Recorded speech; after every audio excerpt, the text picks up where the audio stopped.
Invite a Budget Blinds style consultant to show you how to transform your rooms just by changing your window coverings. Canada's #1 choice for window coverings. Visit budgetblinds.ca today. This is Newcap News with Bart Pediasic.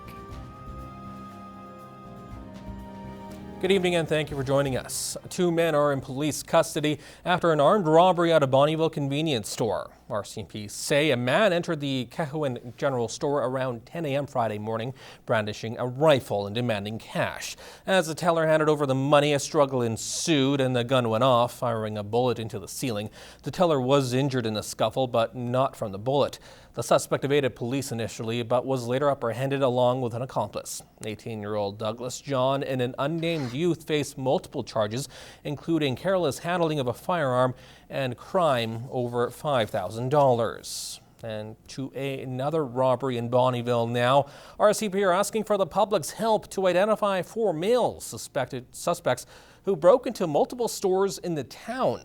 At least 2 of the suspects shown here appear to be Aboriginal. Police say not only did they steal items from the stores, but are also responsible for breaking windows and security doors with an axe to gain access. The hardest hit were 2 liquor stores where the thieves stole large quantities of alcohol. Police say they could be driving a white Ford F-350 missing a front bumper and headlights that were stolen from an auto repair shop in Bonnyville. Anyone with information is asked to call Bonnyville RCMP at 780-343-7200 or Crime Stoppers. 4 men are in police custody after a vehicle pursuit that went from Onion Lake to the Frenchman Butte area.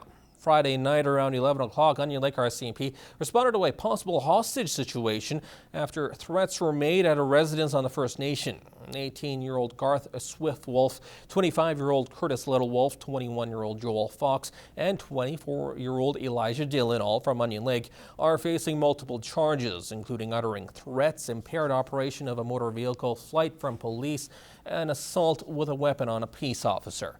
RCMP from 6 different area detachments are working together on the investigation. If you have any information, you're asked to call Onion Lake RCMP at 306-344-5550 or Crime Stoppers. 1 young man has died after an ATV roll near Biggar Saturday night. RCMP say 3 men between the ages of 17 and 20 were riding an off-road side-by-side vehicle just south of Highway 14 around 8 o'clock when it rolled. 1 passenger was thrown from the ATV. When first responders arrived at the scene, the driver was declared dead. Both passengers were transported to a hospital. 1 has been released while the other is in stable condition. According to a collision analyst, none of them were wearing helmets and alcohol containers were found at the scene. RCMP are continuing to investigate. Well, residents North Battleford will need to continue to boil drinking water today. The precautionary water advisory remains in effect. Over the weekend, workers from the water treatment plant found there were no parasites in those treated waters. Those results have been sent to the Saskatchewan Water Security Agency in Saskatoon. The town has been under the advisory for nearly a week. City staff expect to have final results by tomorrow. Well, it's been more than a week since the devastating death of 22-year-old Tanner Graf. Yesterday, residents of Lloydminster gathered for a special memorial fundraiser to help support his young family. The incident that took his life left a family without a son, a woman without her life mate, and a 4-month-old baby girl without a father. Chris Yacon has a story. A life taken all too soon. Tanner was struck by a semi-truck while changing a tire on Highway 16 near Payton. He was loved and cared for by many, and the loss of his life has left a major void in the lives of those who knew him most. Such a great man and very big loss. Definitely hit us here at the shop, home very hard. And a week has passed already, or just over a week, and it seems like it's a day or 2 ago. It's just crazy how everything's unfolding, and now we're here to support the cause and a car show for him. So, thanks. Tanner was everybody's hero. He was everyone's best friend, and he always took care of everybody. That was his #1 thing, was to make sure that everybody was okay. And since the day I met him, that's what he's done. He especially took care of his beautiful baby girl. 4-month-old Sadie will never get the opportunity to grow up with her father. When Sadie was born, his child, He definitely was a proud father. He came to the store here, parked on the side of the building, him, Katie, and Sadie, and pretty much the whole shop shut down. He got the whole crew together and was running back to his car saying, "The baby's here, come see my baby." He's now gone, but a mountain of friends and family are by her and her mother's side, providing plenty of love and support. We're just hoping to help this family out as best as we can. Me personally, I don't like hearing about anybody passing away, and when you hear about if he had a family too, young kid had a young family, that just kind of broke my heart a little bit. So I got a young family too, so I just wanted to help out and make sure that they're well taken care of. And the Tanner Graf Memorial Car Show included fundraising, a silent auction, pie throwing, and a moment of silence. Donations will continue to be accepted at Cal Tire and on GoFundMe under the title "We Have Lost Our Hero." The tragic death of Tanner Graf has left a community in mourning.